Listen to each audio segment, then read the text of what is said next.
మీరందరూ కూడా ముఖ్యమంత్రి గారు వచ్చిన అదులకు మనవి చేయాలి. ఈ రోజుల్లో ఈ కమర్షియల్ పాలిటిక్స్ లో హుజూర్ నగర్ కోదాడులో వచ్చిన అక్కలు చెల్లెళ్ళు అన్నలు తమ్ముళ్ళు స్వచ్ఛందంగా ఇంత పెద్ద సంఖ్యలో వచ్చిన విషయాన్ని మనం చేస్తున్నా. గత 10 ఏళ్ల పాటు గత ప్రభుత్వంలో మిమ్మల్ని ఏ విధంగా హింసించిండ్రు, ఏ విధంగా చిత్రవద చేసిండ్రు, ఏ విధంగా పోలీస్ కేసులు పెట్టిండ్రు, ఏ విధంగా జైలు పంపించిండ్రు అన్ని గమనించినాం. ఇప్పుడు మిత్తితో సహా రీతిరేషన్ చేస్తున్నా. కమ్మారంలో జరిగిన సంఘటన మర్చిపోలే, పీకానాయక్ తండ్రిలో జరిగిన సంఘటన మర్చిపోలే. ఎక్కడ ఏ కార్యకర్తకు అన్యాయం జరిగినా ప్రతీకారం తీసుకుంటామని చెప్పి సభాముఖంగా మనం చేస్తున్నా. మిత్రులారా, మీ అందరి తరఫున నేను సవినయంగా మన గౌరవ ముఖ్యమంత్రి గారిని 1-2 విషయాలు కోరుతున్నా. ముఖ్యమంత్రి గారు, ఇప్పుడు తెలంగాణలో అన్ని ఉమ్మడి జిల్లాల్లో అగ్రికల్చర్ కాలేజ్ ఉంది.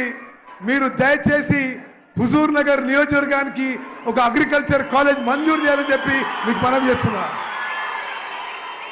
అదేవిధంగా సూర్యాపేట జిల్లాకి ఒక జవహర్ నవోదయ విద్యాలయ మంజూరైంది.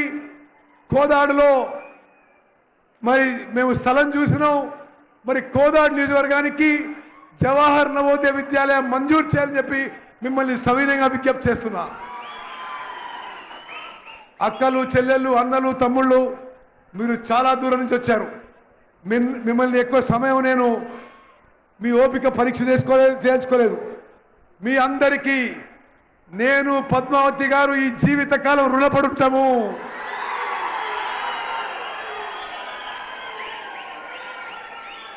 తెలంగాణలో ఆంధ్రప్రదేశ్లో మీ అందరి పని వల్ల కృషి వల్ల త్యాగం వల్ల ఒక అరుదైన రికార్డు 7 సార్ల వరకు గెలిపించిన ఉత్తమన్న మీరందరూ చెప్పిన మనసునా.